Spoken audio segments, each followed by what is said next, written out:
Allahu Akbar. Bismillah, alhamdulillah, assalamu alaikum, greetings of peace. We're here and I'm excited. We got our brother, Sheikh Ahmed, all the way from Japan. Sheikh Ahmed, are you there? Yes, I am. Assalamu alaikum wa rahmatullahi How wa you barakatuh. doing, Sheikh? Alhamdulillah, fine. How are you? Thank you. Good, good, alhamdulillah. So it's Sheikh Abu Hakeem, and originally your name was Naoki? Yes, that's right. MashaAllah, how things in Japan? Yeah, alhamdulillah, the things here regarding to COVID is getting settled little by little. Yes, people are start living like previously. Of course, with all of them are wearing masks, of course. こんにちは。 Konnichiwa, is that how you say it? Konnichiwa is a greetings for daytime. Yes. For daytime. Yep. How do you translate peace be with you? Assalamu alaikum in Japanese.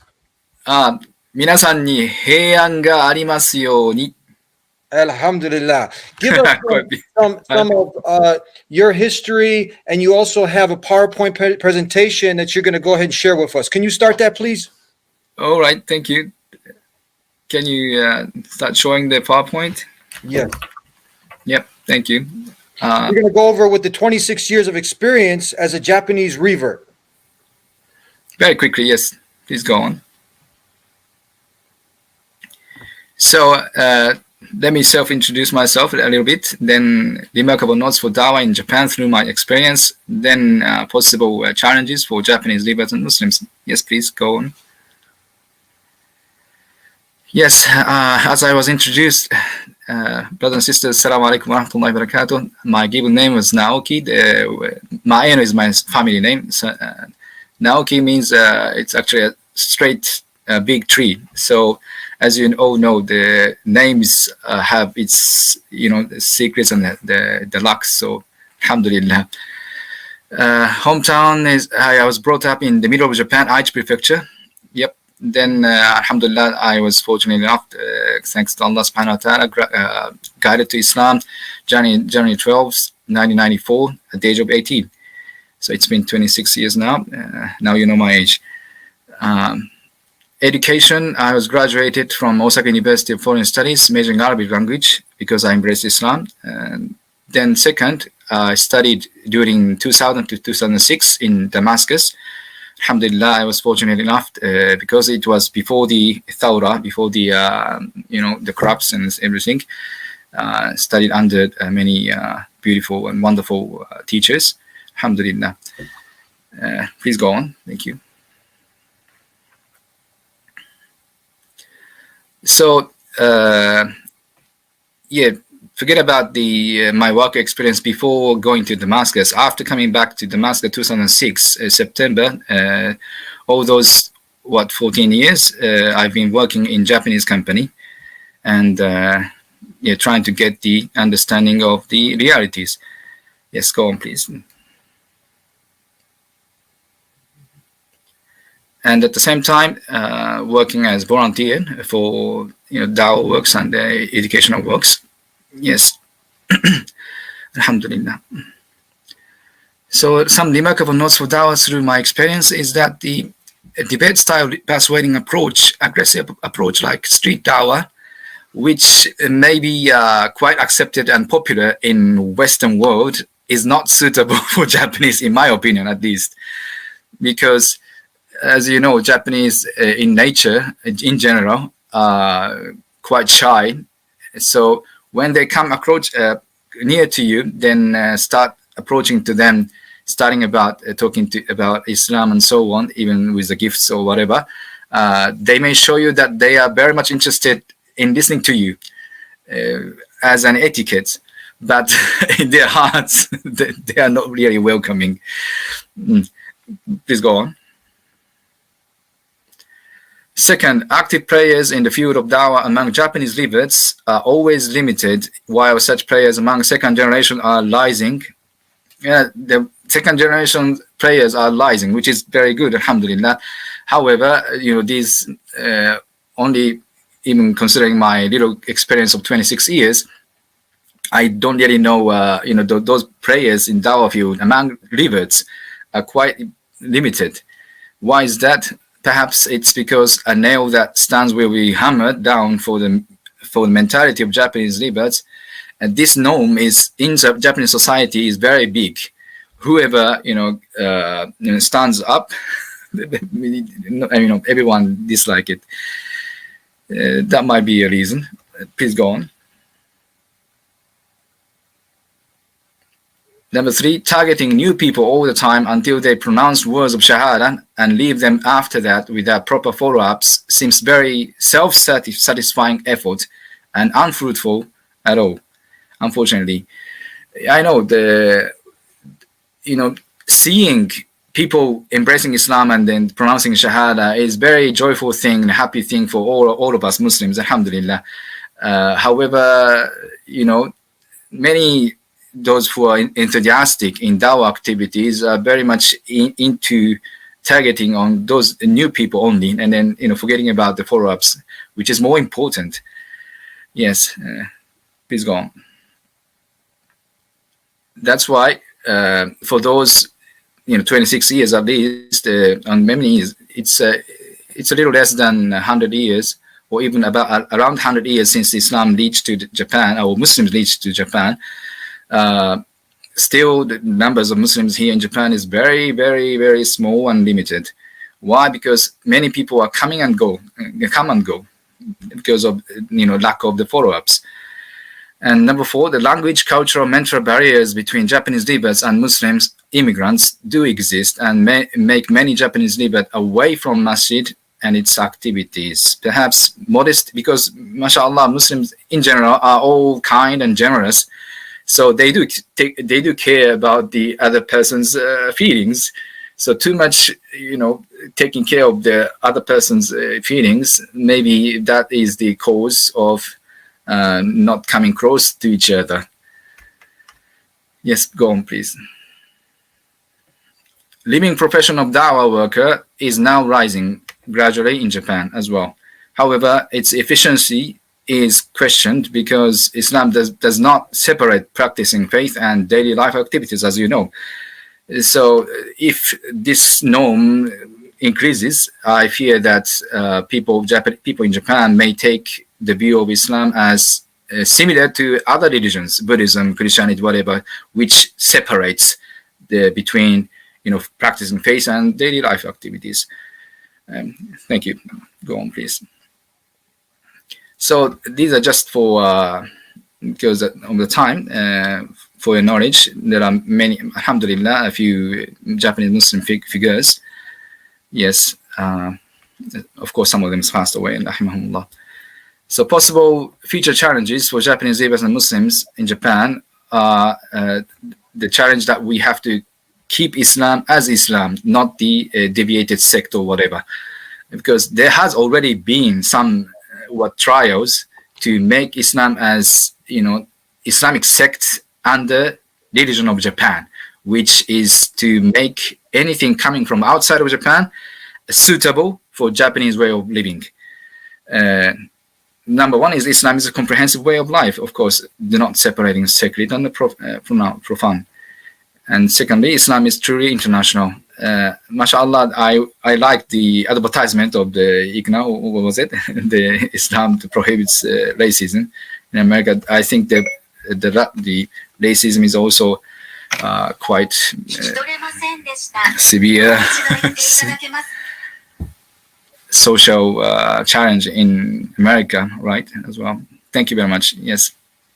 So Allah subhanahu wa ta'ala, as you know, clearly says in Surah Ibrahim, Sayyidina Ibrahim, the 4th, أعوذ من الشيطان الرجيم, وَمَا أَرْسَلْنَا مِنْ رَسُولٍ إِلَّا بِلِسَانِ قَوْمِهِ لِيُبَيِّنَ لَهُمْ. We've never sent any messenger except with the tongue of that people, so that, in order to be clarified. So I do strongly believe that message of Islam need to be spread if it's in Japan, in Japanese language, inshallah.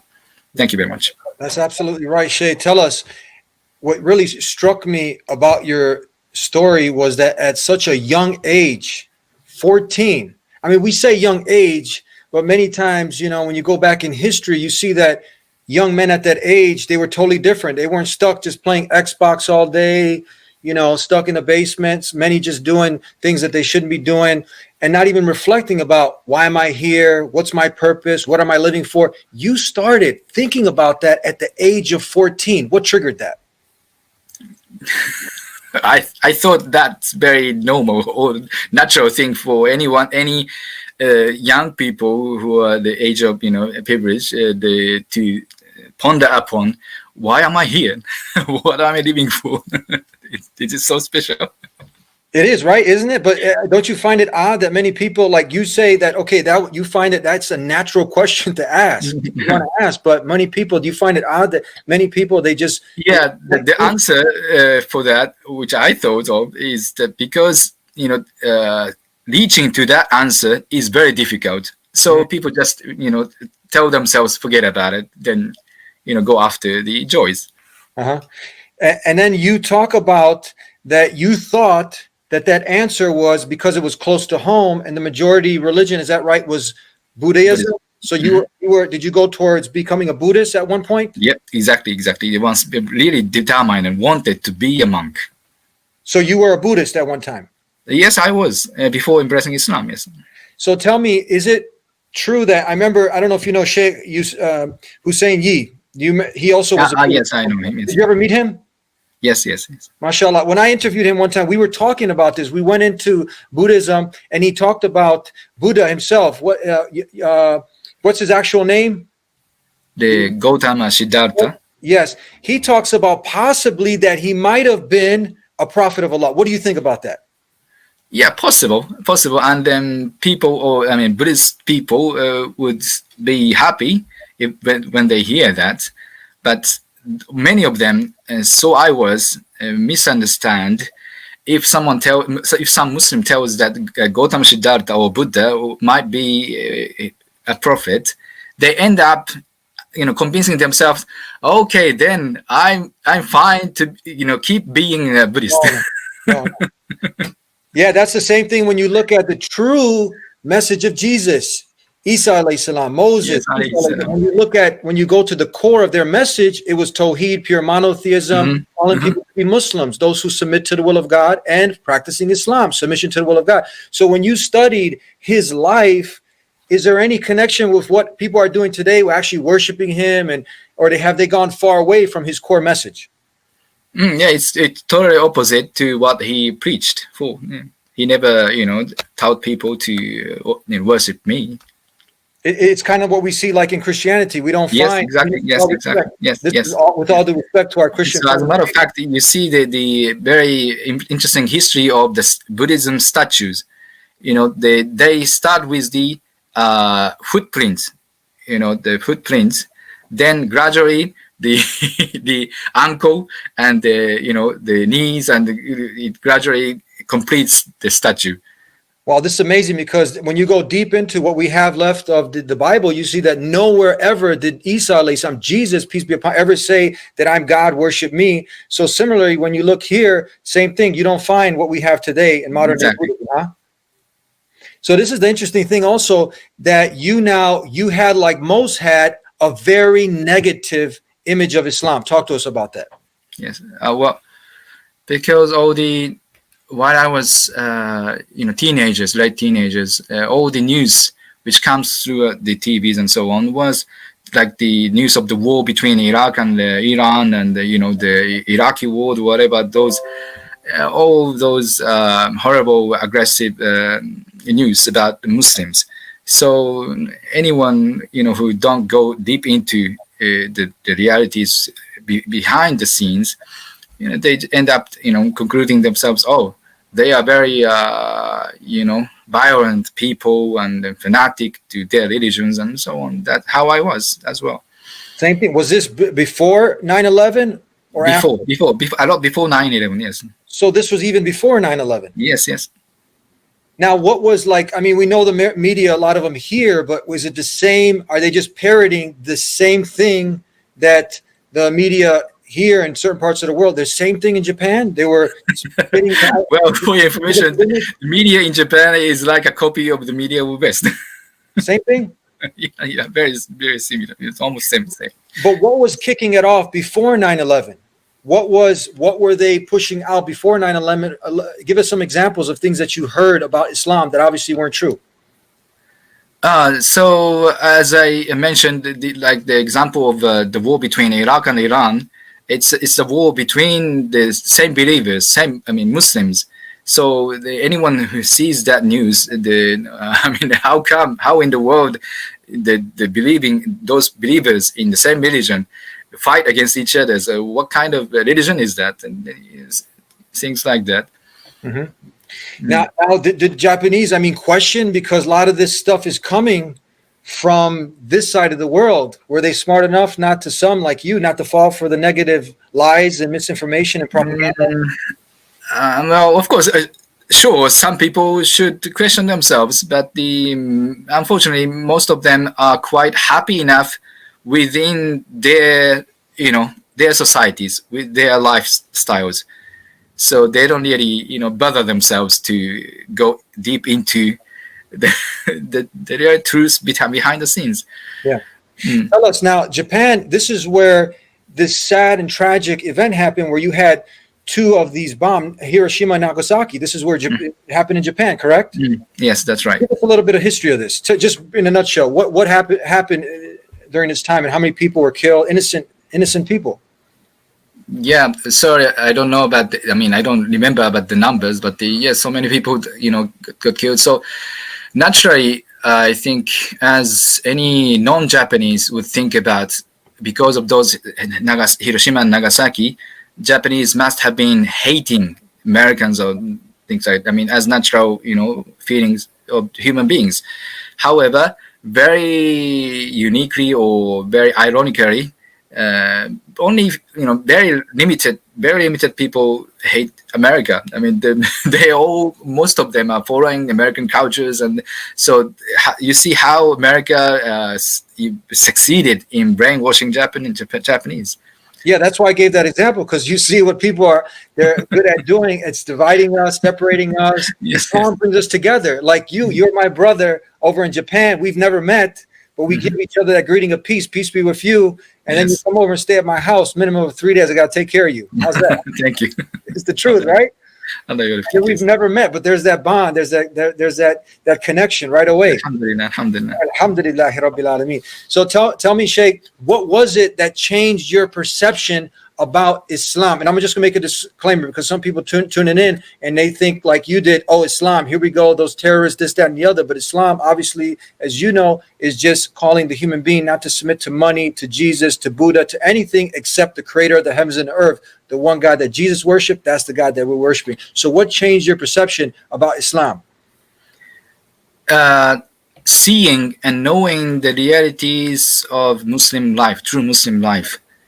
As I was exaggerating the importance of the point which Islam do not separate between the practicing faith and daily lives activities, because all those the Buddhism, which I wanted once to be a monk, and other religions, Christianities or whatever, many religions in the world, they do separate those two, right? So ever since my ego awoke and then searched for the true religion, I wanted the true religion which do not separate, which is complete way of life. So I found that in the life of Muslims, and alhamdulillah, I was fortunate enough to find some Muslim friends while I was in Australia, Melbourne, as an exchange student. Yes. Was it a hard transition now? Because at that time you're still a Buddhist? Yes, I was Buddhist. Yes. I was astonished, by listening to the sayings of the friends. How they were so confident in the truthfulness of Islam. When they were talking about Islam, they were so confident, which annoyed me a lot. How can you be so sure? The truth gives you that confidence, doesn't it? Yes, exactly. It should make us arrogant but proud that we're upon the truth. That this is the truth, the haqq from the creator of the heavens and earth. There's not that like in the back of your head, is it really? No, it is 100%. And that's what have you make a grave sacrifice. I mean, you're an intelligent person. I mean, you have a lot of credentials to show for it, you know, and I mean, you got to go against a lot of odds. Like many people I've interviewed, you really have to put Islam to the test and scrutinize it, take an analytical, scientific approach, which I'm sure you did before you submitted in Islam. I'm sorry, I couldn't follow the question. Was it any question? You had to make sure 100% that it was the truth, obviously. So you did your homework. You did a lot of homework. How long did it take you before you concluded that this is the truth? Not too long. Not very short time. A very short time period. Just I had to, you know, go beyond, come across the final line of acquiring the enough confidence to overcome the possible future challenges for my life. I mean, as an individual, you know, Naoki, because I was in the position of having a very biased viewpoint against Islam. You can say like one of enemies of Islam. So I could easily, you know, imagine how people would react to me if I were to become a Muslim. So I had an anxiety, you know, for that. Yeah. So in order to come across just that anxiety, I needed a week of time, but only because I could fully convince with the concepts of, I mean, what Islam teaches about the relationship of God and people and everything. So that was only the matter of coming across the barrier of, you know, getting the confidence. Now, besides the kind nature, the hospitality that you experienced from this family, they also did something. They didn't just stop there. They also did the dawah, not just with their behavior and character, but they gave you a gift. It was the Quran. And you were astonished because the person that gave you the Quran, he said, read this for yourself and think for yourself. Tell us about that.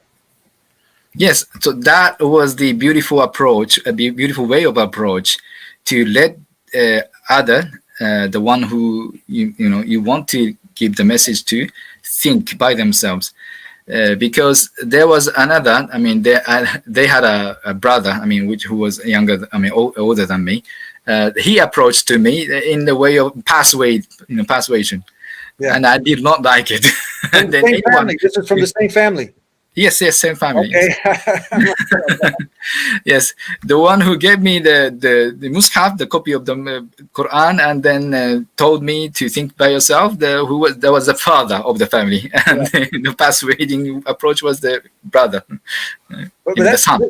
That we can derive so much wisdom from there. I mean, benefit. Look, it's a father and son team, a family. Like not only exhibiting the true nature of how Muslims should be kind, hospitable, right? It doesn't matter, Muslim, non-Muslim, they welcome you in their home, they took care of you, but also they did the dawah, they shared the message with you. Yes, mashallah. And do you feel now that from there, that what he told you to do, would you advise other people right now tuning in? He said, read this book and think for yourself. Don't think like Fox News or this news station or this Islam hater wants you to think, right? Think for yourself after reading this book. Was that a powerful statement? And would you advise others to, I mean, just copy that, do the same thing, what he told you? Do you give often that same advice to people? Not straight away. After building the personal relationships, that's the very important point. Yeah. Not just go and knock the doors of others or the visit, I mean, of the meet people and then straight away give the books or booklets or whatever. No, I don't recommend this way. In Japan? At least in Japan, no. Oh, Japan, here. We have different types here in America. You got like, the bus stop dawah, 1 minute, you got something. I understand. You got someone, your neighbor, maybe take some time to know them, right? Yeah. So there's different versions. But how is it in Japan? You said that Japanese really like to read. Here we've lost. Yes, they do like to lead. They like to lead, but with their choices. Yeah. They don't like to lead things that they were given. Ah, okay. So they do take them very proudly, but most probably those booklets or whatever goes into the rubbish bin, unfortunately. I have to give an example because you see there is a lot of good cultural.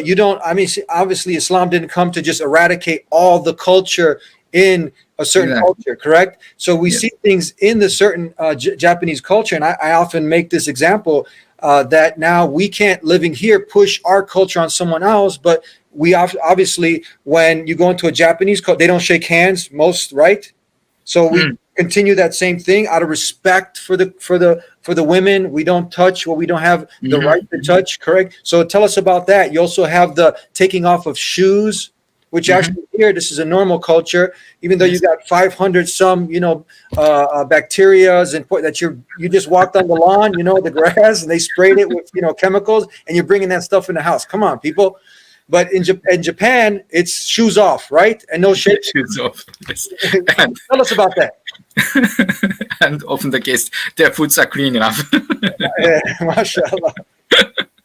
So this is something. What else? Tell us more about the Japanese culture, things that you can share with us. Well, samurai. What about samurai? Is this the samurai? Samurai is legend, mate. Samurai is legend. So you don't find samurai nowadays in the. But you have the samurai. I teach martial arts. Oh, mashallah! What do you do? I do Gracie Jiu-Jitsu. Jesus! Wow! Now I do the Aikido. I mean, oh, mashallah! See now when you look, you have there. I believe Jiu-Jitsu is also practiced there. You have this. Yes. Many people know martial arts. Let's say the samurai, there's certain qualities of honor, respect, dignity. Didn't these martial arts, they had this code of ethics, this code of conduct? Yes. Yeah. They do, yes. So is this also...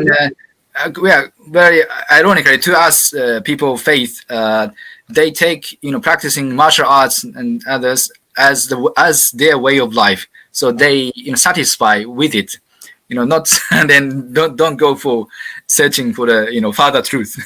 Oh, further they stop there. No, they stop there.